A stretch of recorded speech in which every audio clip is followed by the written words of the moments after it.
Hello दोस्तों, कैसे हैं आप सब। स्वागत है आप सभी का कॉमिक वर्ल्ड चैनल पर। तो चलिए दोस्तों, शुरू करते हैं डायमंड कॉमिक्स में महाबली शाखा सीरीज की कॉमिक महाबली शाखा और शैतानी इलाका।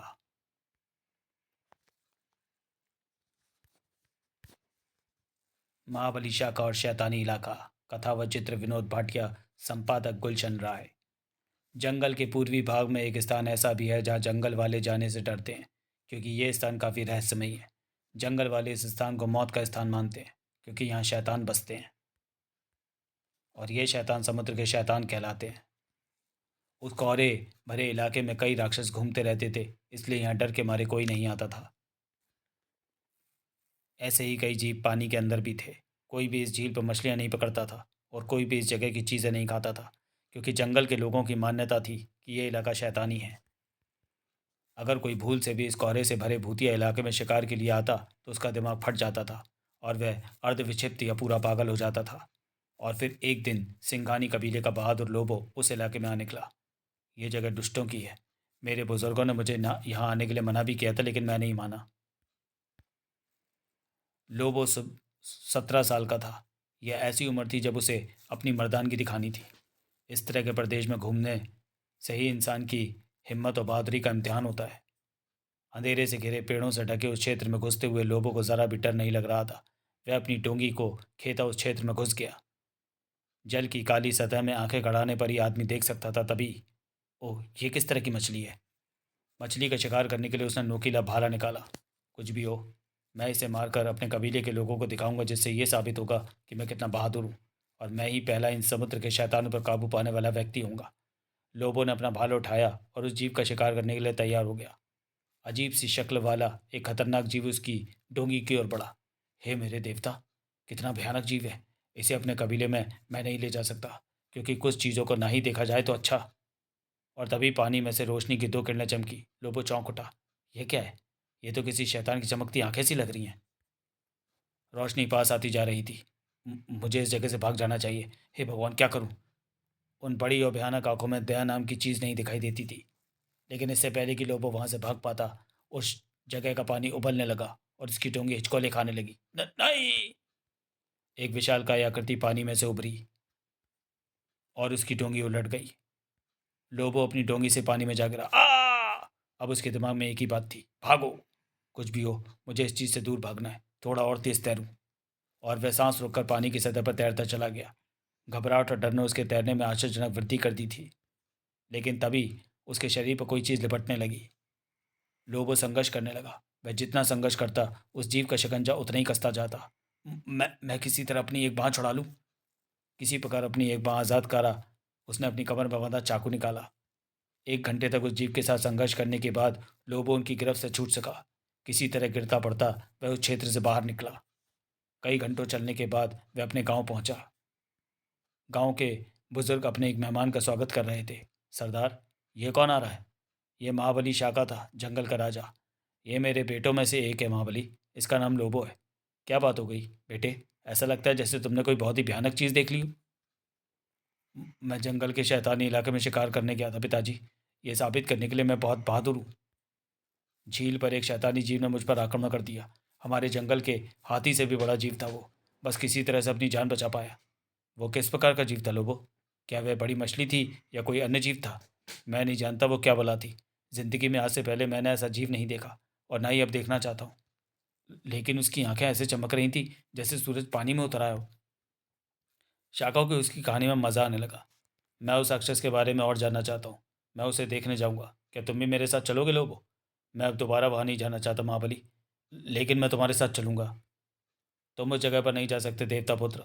वह जगह कई वर्षों से मौत की धरती बनी हुई है। आज तक वहाँ जाने का कोई भी साहस नहीं कर सका। जो भी वहाँ जाता है काल के गाल में समा जाता है।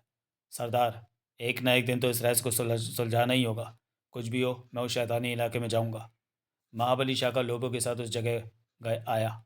महाबली, झील की उस तरफ वह जीव उभरा था और मुझसे लिपट गया था। शाखा को झील में एक डोंगी उल्टी पड़ी नजर आई। क्यों लोबो, वह डोंगी तुम्हारी है? हाँ महाबली। जब उस राक्षस ने हमला किया तो वो उलट गई। मैं किसी तरह जान बचाकर भागा। कमाल है, इसे ज़रा भी नुकसान नहीं पहुंचा। तुम्हारी डोंगी बिल्कुल ठीक हालत में है। चलो, हम देखते हैं क्या वह राक्षस हमें फिर मिलता है। आओ लोबो, झील के बीचों बीच चलें। मैंने उस राक्षस का एक बार मुकाबला किया, और किसी तरह अपनी जान बचाकर भागा। महाबली, मैं इस तरह का खतरा फिर मोल लेना नहीं चाहता, फिर भी तुम्हारे साथ मैं चलूंगा। शाका ने डोंगी को कोहरे भरी झील में उतारने के लिए धक्का दिया। तुम बहुत बहादुर हो लोबो, चलो चलते हैं। लोबो नाव खेलने लगा और उनकी नाव धीरे धीरे उस खतरनाक झील में घुसने लगी। जंगल के राजा की गिद्ध दृष्टि चारों तरफ बड़ी तेजी से घूम रही थी।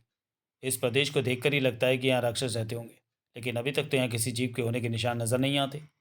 तभी, हे मेरे देवता, ये कैसा जीव है? लेकिन लोबो, ये वैसा जीव तो नहीं लग रहा जैसा जीव का वर्णन तुमने किया था। देखो लोबो, रोशनी उधर गहरे पानी में, यही है वो भयंकर जीव। ये अब भी वैसे ही है जैसे पहले था। मैं पानी में जाकर उसे पास से देखूंगा, तुम यहीं रहो।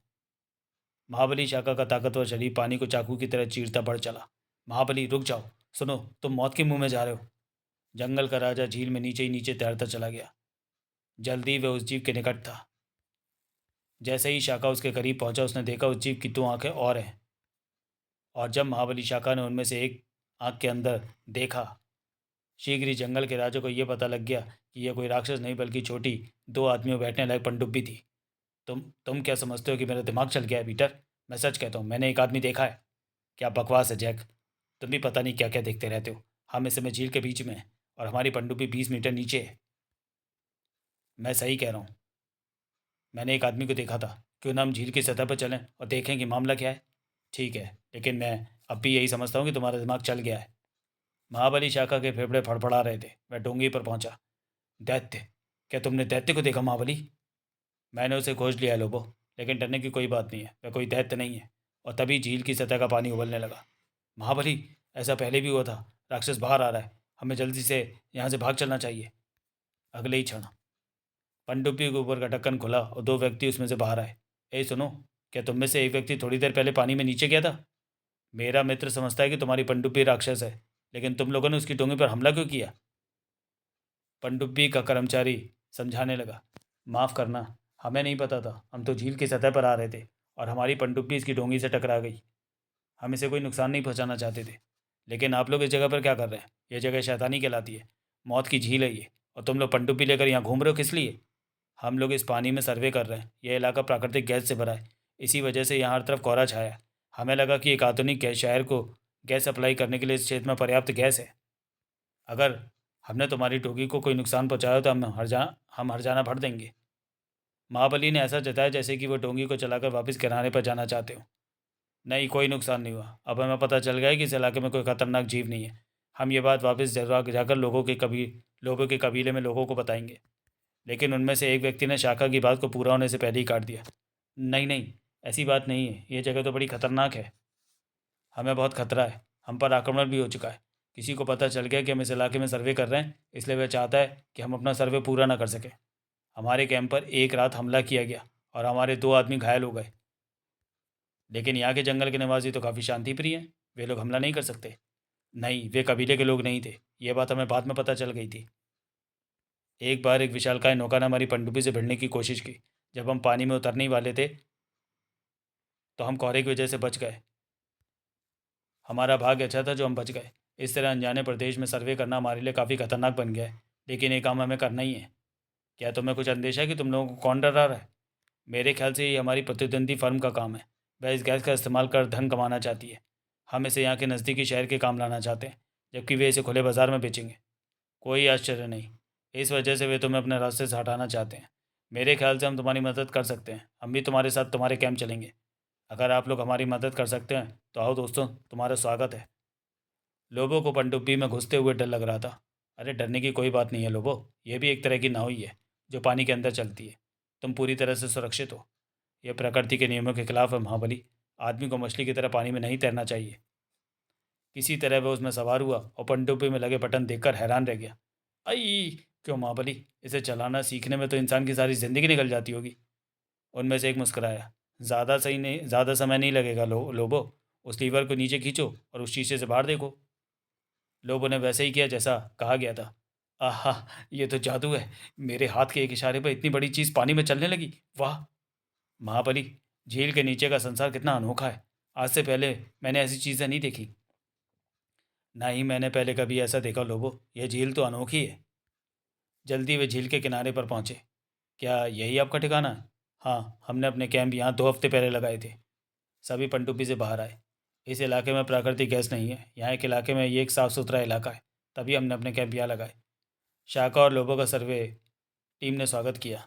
तुम्हें यहाँ पाकर बहुत खुशी हुई महाबली शाका। पीटर और जैक ने तुम्हें हमारी परेशानियाँ बता दी होंगी, जिनके कारण हमारे सर्वे में व्यवधान पड़ रहा है। हाँ, उन्होंने मुझे सब कुछ बता दिया मिस्टर स्कॉट। बाद में शाम को। आज रात मैं खोज करूँगा, शायद मैं उन आदमियों को खोज सकूँ जिन्होंने तुम्हारे कैंप पर आक्रमण किया था। बहुत बढ़िया महाबली, लेकिन ध्यान से, वे लोग खतरनाक हो सकते हैं। जब पूरा जंगल चंद्रमा की रोशनी में नहाया हुआ था, शाका खोज के लिए निकल पड़ा। अच्छा महाबली, अपना ख्याल रखना। अच्छा, मैं अब सुबह वापस आऊँगा लोगों। उस खतरनाक जंगल में महाबली शाका बढ़ता चला जा रहा था। एक सोया हुआ सियार किसी अनजान व्यक्ति का आवाज़ पाकर डरकर भागा। ई तब घंटों बाद महाबली शाका ने झील के किनारे दुश्मन के लोगों को देखा। उन आदमियों ने सैनिकों की तरह कपड़े पहन रखे थे और कमर पर राइफल थी। मेरे ख्याल से हर वक्त पहरा देना बेवकूफ़ी है। कौन कमकत आएगा यहाँ इस वक्त? बहुत समझता है कहीं स्कॉट के आदमी हम पर हमला ना कर दें, इसलिए हमें पहरा देना होगा। शाका ने देखा कि एक तरफ बहुत ही खतरनाक एवं आधुनिक शस्त्र टेंट के पास पड़े हैं। ऐसा लग रहा है जैसे ये कोई छोटा मोटा युद्ध करने वाले हों। और नौका पर भी एक विशालकाय गन रखी थी, और ये गन तो स्कॉट के अभियान दल की धज्जियां उड़ा देगी। इस बीच स्कॉट के कैंप पर एक अनजान खतरा पड़ रहा था। पनडुब्बी पर किसी तरह का पहरा नहीं था। कैंप के किसी भी व्यक्ति की नज़रों में आए बिना दोनों व्यक्ति पनडुब्बी के नीचे पहुंचे और उन्होंने एक विस्फोटक उसके नीचे लगा दिया, और यह टाइम बम समय के साथ टिक टिक करने लगा। क्यों महाबली, वे लोग मिल गए? जैसे ही सुबह ही महाबली शाखा स्कॉट के कैंप पर वापस पहुंचा। हाँ, मिल गए। फिलहाल तो उनसे कोई खतरा नहीं, लेकिन भविष्य में उनका काफ़ी खतरनाक प्लान है, क्योंकि उनके पास काफ़ी मात्रा में हथियार है। हम झील के दूसरी ओर आज खोज करने जा रहे हैं। महाबली, क्या तुम भी हमारे साथ चलोगे? बड़ी खुशी से चलता हूँ मैं भी। पनडुब्बी चल पड़ी। झील के काफ़ी अंदर जाने पर पनडुब्बी के नीचे यंत्र छुपी हुई गैस के बारे में संकेत देने लगे। काफ़ी आश्चर्य की बात है, आप पेपर पर लिखते रहोगे और प्राकृतिक गैस किस तरफ है। मशीन दिखा रही है कि उस चट्टान के पीछे गैस का बड़ा भंडार है, उधर चलो। पनडुब्बी के नीचे लगा बम धीरे धीरे अपना समय पूरा कर रहा था, और तभी हवा में एक तेज धमाका हुआ। भड़ाम! अरे ये क्या हुआ? पनडुब्बी लड़खड़ाई हुए तीनों फर्श पर लेट गए। आह! किसी तरह उन्होंने अपने को संभाला। ये क्या हुआ? क्या हम किसी चीज़ से टकराए? नहीं, ये तो धमाका था, बम का धमाका। हमारा इंजन बंद हो गया, चलने की कोई लक्षण नहीं। हम इस पनडुब्बी में फंस गए। अब हम क्या करें? अगर हम सतह पर ना पहुंचे तो यहाँ की सारी हवा खत्म होने पर हम सब खत्म हो जाएंगे। घबराओ मत, बाहर निकलने का कोई ना कोई रास्ता ज़रूर होगा। लेकिन हम 30 मीटर नीचे हैं और हमारे पास बचाव के लिए उपकरण भी नहीं है। हम किसी भी तरह सतह पर नहीं पहुंच सकते, हम डूब जाएंगे। मैं यहाँ से बाहर जाऊँगा, सहायता लेकर आऊँगा। जंगल का राजा बचाव के लिए बने रास्ते पर पहुंचा और जोर की सांस खींचकर जैसे ही शाका ने दरवाज़ा खोला, वह तेज़ी से झील की सतह की ओर बढ़ा। मेरी छाती, ऐसा लग रहा है जैसे आग लगी हो, पानी को चीरता हुआ ऊपर की ओर बढ़ चला। काफ़ी लंबी तैराकी के बाद शाका कैंप में पहुंचा। जल्दी से नौका को उस तरफ ले चलो, पनडुब्बी में किसी ने बम लगा दिया था। कुछ ही मिनटों में उनकी नौका उस स्थान पर जा पहुंची। महाबली, हमारे गोताखोर कुछ ही मिनटों में नीचे जाने के लिए तैयार होंगे। नीचे हवा खत्म होती जा रही होगी, एक भी क्षण नहीं है। मैं रस्सी लेकर जल्दी नीचे जाता हूँ। शाका ने लोहे की बनी डोरी का किनारा पकड़ा और पानी में छलांग लगा दी। जल्दी जल्दी इस चरखी को घुमा, जिससे शाका जल्दी उन तक पहुँच पाए। ये काफ़ी खतरनाक था, क्योंकि शाका थोड़ी देर पहले ही लंबी तैराकी करके आया था, लेकिन ये ज़िंदगी और मौत का सवाल था। उसने रस्सा पनडुब्बी के ढांचे में फंसा दिया। ठीक, अब इन्हें इशारा करो। शाका ने रस्सा लाकर खींचने का इशारा किया। स्कॉट ने हुक्म दिया, ठीक है, रस्सा लपेटना शुरू करो, वह तैयार है। लेकिन दूसरी तरफ दुश्मन गिरोह नजर लगाए था। वे पनडुब्बी के कचरे को ऊपर खींचने की कोशिश कर रहे हैं। इस बार काम ठीक होना चाहिए। तैयार? पूरी रफ्तार से काली नौका दौड़ पड़ी। महाबली ने ठीक समय पर सतह पर आकर उनकी नौका देख ली। अरे, दुश्मनों की नौका, वे हम पर हमला कर रहे हैं। स्कॉट, आक्रमण के लिए तैयार रहो, इस बार वे हमें बिल्कुल खत्म कर देंगे। लेकिन महाबली, हम कुछ नहीं कर सकते, क्योंकि हमारे पास आक्रमण करने के लिए हथियार ही नहीं है। काली नौका पर तोप को तैयार किया जा रहा था। निशाना बिल्कुल ठीक बैठना चाहिए। जैसे ही उनकी नौका पास आए, उड़ा देना। दुश्मनों का बॉस गरज गरज का हुक्म दे रहा था। दुश्मनों की नौका जब थोड़ी ही दूर पर थी, तभी पनडुब्बी ऊपर खींच ली गई। खत्म कर दो, हमला! नौका पर लगी गन गर्जी। भड़ा! जैसे ही हमला शुरू हुआ, महाबली शाका ने नौका से छलांग लगा दी। शुक्र है उनके आदमियों का निशाना ज़्यादा सही नहीं लगा। तभी शाका ने गोताखोरों द्वारा छोड़ा गैस का एक सिलेंडर नजर आया। इस गैस के सिलेंडर से काम बन सकता है। अपनी पूरी शक्ति से महाबली शाका ने उस सिलेंडर को दुश्मनों की गन पर दे मारा। जैसे ही गन कि गोली ने सिलेंडर में छेद किया। एक जोर का धमाका हुआ, आ! और अगले ही क्षण काली नौका प्राकृतिक गैस के जंगल में फंस गई। एक धमाके के साथ उसके टुकड़े टुकड़े हो गए। पड़ाम! वाह, उन दुष्टों को संभलने का मौका भी नहीं मिला। उन्हें अपनी करनी का फल मिल गया। तुमने हमें बचा लिया महाबली शाका, वरना हम तो आज खत्म ही हो गए थे। तुम्हारा आइडिया लाजवाब रहा। वे लोग दुष्ट थे स्कॉट, और जैसा कि दुष्ट लोगों के साथ हमेशा होता रहा, उनका अंत बड़ा ही दुखदायी होता है। समाप्त। तो चलिए दोस्तों, वीडियो को यही समाप्त करते हैं और मिलते हैं महाबली शाका सीरीज़ के अगली कॉमिक्स महाबली शाका और धोखेबाज शिकारी में। तब तक के लिए धन्यवाद।